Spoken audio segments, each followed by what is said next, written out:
So in a previous video of mine, this one, link up there in the corner or in the description below of the video, I made an example of a 5-color Yisan would be bonkers and kinda OP, and printing a 5-color Yisan could potentially hurt the format. But then I couldn't stop myself! So first of all, the argument about a 5-color Yisan hurting the format is that 5-color identity commander being able to bring all available colors into his commander pie pool color identity while still being able to do the crazy stuff that Yisan is able to do would make him bonkers and OP and would basically push out a lot of other commander options that currently is available. Like, the more commanders that are cEDH viable, the better for the format, and a 5-color Yisan would compete a little bit too good in that. But once again, I couldn't stop thinking about it, like, a 5-color Yisan? Hehe. So hi, and big welcome to a cEDH not legal deck tech video for a 5-color Yisan. This is purely just fun. Like, you aren't legally allowed to put this deck together and play with it. But I've spent too much time thinking about it and like, yeah, I think we can showcase something cool here. Or busted, but still cool. So first thing first, we can find Divining Witch and Thassa's Oracle. Not the two of them together, like they have different CMCs, so that's making that impossible. If Divining Witch had CMC 1, that would be pretty amazing. But if you have one of the two in your hand, you can use Yisan to find the other. And we can, by the way, like, put them directly into play. Opponents aren't able to counterspell that. So if you have something like Demonic Consultation or Tainted Pact in your hand, well, then just verse Yisan up to 2 and find Thassa's Oracle. Opponents can't stop that part. The Thassa's Oracle ETB on the stack will happen, and then just cast the Consult or Tainted Pact from your hand and win. You're still playing the typical Demir Thassa's Consult combo that everyone is doing, but you're tutoring for one of the combo pieces here. Or well, you can tutor for both, like if you have Thassa's in hand, just tutor for Divining Witch. This is just making this combo so much more consistent, more than it needs to be. But we could also just do this. On CMC verse 2, you find Dockside Extortionist, you generate a bunch of treasures, then you pass turn. In your last opponent's end step, you find Derevi Imperial Tacticianer, or well, let's put it like this. In your last opponent's end step, you find Derevi. Then you go to your turn, you activate Yisan, you find Derevi. This is gonna untap Yisan, and then you activate Yisan again, and you find Emil, and boom, you have the Dockside Emil combo assembled. But also if we have Gaia's Cradle, which is gonna be an auto-include inside this deck, then we can also put together the Revi Emil Gaia's Cradle combo pretty easily. But also, guys, depending on what we have in our hand, let's just pretend that we have Thassa's Consult in our hand already. Well, we could casually activate Yisan with a pretty face on our smile when we can verse on 2 and find Grand Abolisher.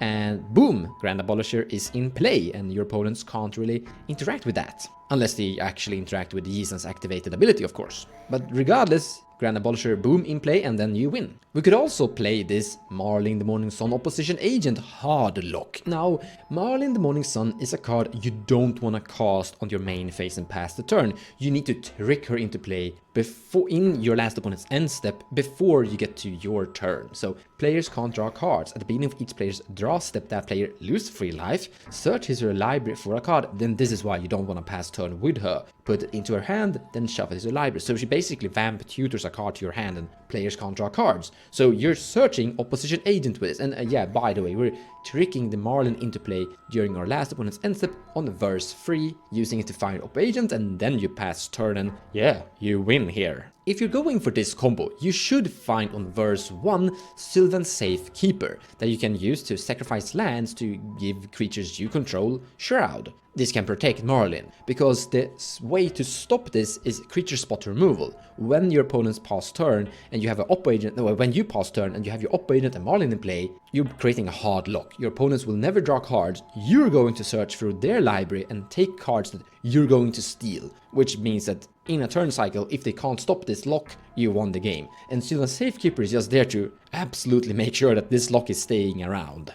We could also use Sur on verse 4 to find Underworld Breach. Yeah, pretty good. Like, this is a 5-color deck. We could easily include Underworld Breach here. We have showcased a bunch of cards that are like creature-oriented combos, but Breach is definitely a combo that could rebuild your destroyed board state. But I actually think Lion's Eye Diamond could be a very interesting card for Yisan in general. This is a deck that could play on the commander curve, trying to get the commander to play fast as humanly possible. That's something I really recommend doing, always when you play Yisan in general, and then you just want to have a lot of mana to activate Yisan. When we don't really care about our hand that much, we could sacrifice it. So Lion's Eye Diamond is not a useless dead card inside the deck. And depending on how you build this, I mean we have 5 colors, so we're gonna include counter spells as well, the graveyard could become pretty big. And the only card we kinda need to complete this breach combo is Brain Freeze. And by the way, we can tutor for Brain Freeze with a Spell Seeker with Yisan. So he feels pretty capable of actually performing some pretty good combos here. But what about interaction? I mean, he's a toolbox commander. So we already mentioned Spellseeker. That means that you can tutor for a Pact of Negation with a Yisan activation only. That's pretty good. And well, depending on what form of mana you have after the Yisan activation, Swansong, also available after the Spellseeker search. We can find Gilded Drake in instant speed to steal a creature we need to steal and interact with in instant speed.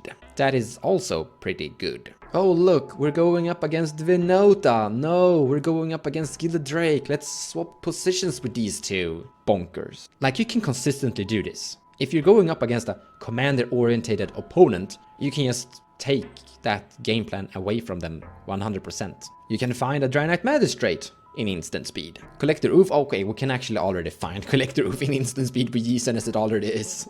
You can find an Opposition Agent in instant speed. That's from the deck, that's good.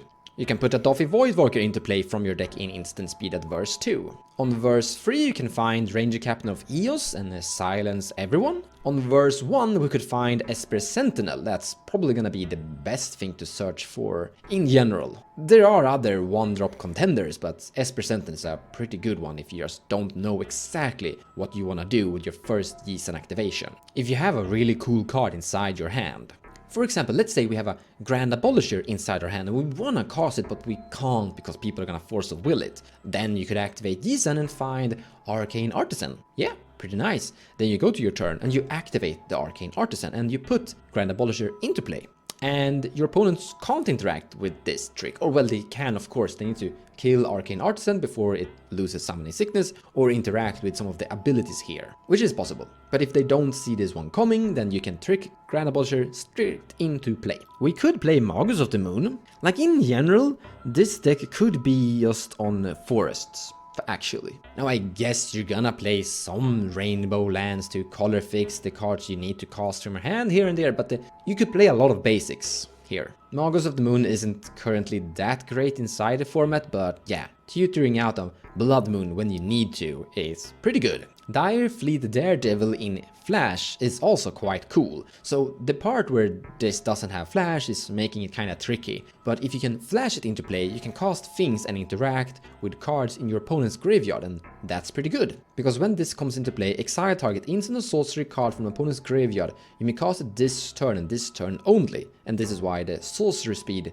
is making it tricky, but where Yisan is making it explode. This is pretty good, like reducing Yisan's activation cost to just 1 green mana. That feels nice. Oh yeah, I totally forgot about this combo, the Hermit Druid combo. So on verse 1 you can find Nomad's Encore. And then on verse 2 you find Cephalid Illusionist. And then you win. So what you do here is that you use Nomad's Encore 0 cost activation to redirect the next 1 damage that would be dealt to it to Cephalid Illusionist. This will trigger Cephalid Illusionist to mill you 3 cards. So you mill your entire deck, and then you have Fastest Oracle inside your graveyard and the Dread Return inside your graveyard, and you sacrifice 3 creatures, your Yisan, Nomads and Cephalid, and you win. This means that we could also be on the Hermit Druid game plan, and probably why we shouldn't go for the Magus of the Moon game plan, by the way. Because with Hermit Druid you can pay 1 green, tap it, reveal cards on top of your library until you reveal a basic land card, put that card into your hand,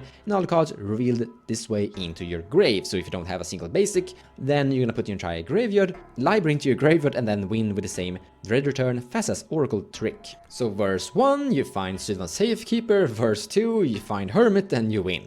Pretty nice. Now all of this is currently mono green, and you can actually already do this, but the reason mono green Yisan currently doesn't do this is because mono green Yisan doesn't have access to Dread Return or Fastest Oracle in blue and black color identities, but now we do. Or well, we don't, but we're still having fun here. Okay, what other degenerative stuff could we potentially do? On verse 2 we find Dockside, or well, verse 1 we find the Sylvan Safekeeper, verse 2 Dockside, verse 3 Barin Master Wizard, and you have the Dockside Barin combo assembled. So if Dockside is generating a bunch of treasures, you pay 2 mana with 2 of those treasures and you sacrifice 1 of those treasures to return Dockside back to your hand. This totally costs 5 treasures to go infinite, so if Dockside is generating 6 treasures, you can win the game here. You basically generate infinite treasures, and with infinite treasures, you sacrifice a treasure to return target creature to owner's hand so you can bounce your opponent's creatures here and there. Now Yisan can't actually utilize infinite treasures, but you could tutor something with Yisan that could utilize infinite treasures. Or just tutor for a creature with an ETB effect that will like win the game somehow. We could also go for the Nayela Derevi combo. Now both of them are in verse 3. Don't worry, we have a trick. So Quarian Ranger has an ability, return a force you control to owner's hand, untap target creature.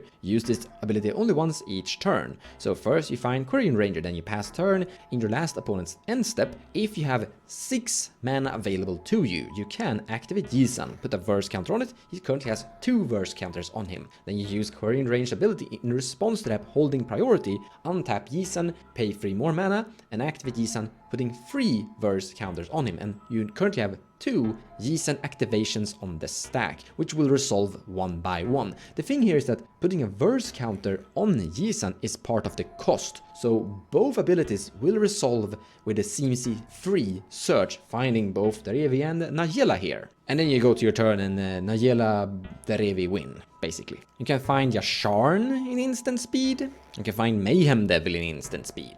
If you for some reason walked past verse 2 and you didn't find Dockside, you can use Recruiter of the Guard or Imperial Recruiter to find the Dockside, or, well, whatever you want, basically, here. Oh, wait, this could be fun. Okay, I actually think we have better things to search for in whatever thing one of our opponents are doing.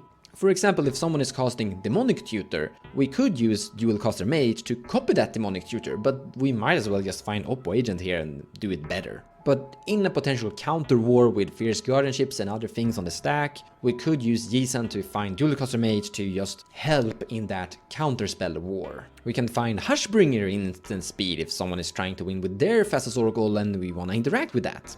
This will also prevent like Protein Hulk wins too, by the way, but yeah, Fastest Oracle is the main one. We can get a Notion Thief into play at instant speed, stealing the wheel from everyone. We're already playing so many different humans and non-humans in this deck, so we could just have Vinota join our forces inside this deck too, I guess. We could find it, but I think we're just gonna cast it if we draw into it and Yisan is being killed, basically. Like, there are situations where you're gonna run into opponents having opposition agent in play, and yeah, this is a way to play around and break parity against that opponent's oppo agent. I really think that you need to have a lot of spot removal versus an oppo agent, because that's gonna be like one of the bigger enemies. But once again, like I wanna repeat, you don't need to go that deep into the commander-centric game plan here. Like, we have 5 colors. We are still on the fastest consult combo, probably. A lot of the cards I've showcased here for you are cards we could potentially include depending on what form of gameplay style we need. Like, you don't need to have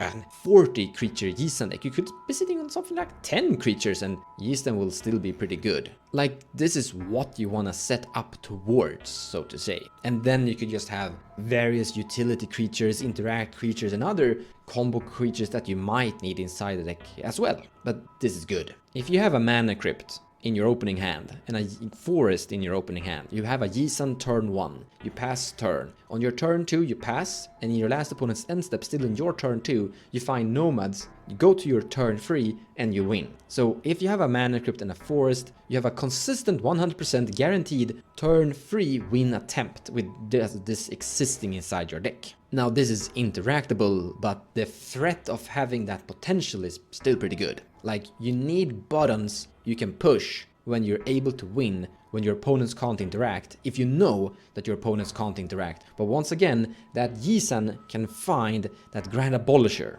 Not if you're going for like this. But if you're still just delaying it a tiny bit, you can still find that Ranger Captain on verse 3 before you kick things off. I hope you liked this little video, but now I would love to hear from you guys. What would you do if you were allowed to play Yisan with all 5 colors? Leave your comments and crazy ideas in the comments below. I'm actually pretty sure I've missed a lot of potential degenerative stuff. And I actually think this might be so good that I don't want this to exist in the current format. Well, who knows? I personally think this would be too bonkers and too good, and would push out a lot of other commanders. Now, it's probably fine among other C-tier commanders up there, maybe, depends. I actually think this will be very good. But the problem is that it could push away so many other decks in general out there. Regardless, thanks for watching, and I'll see you in the next video. Take care, guys!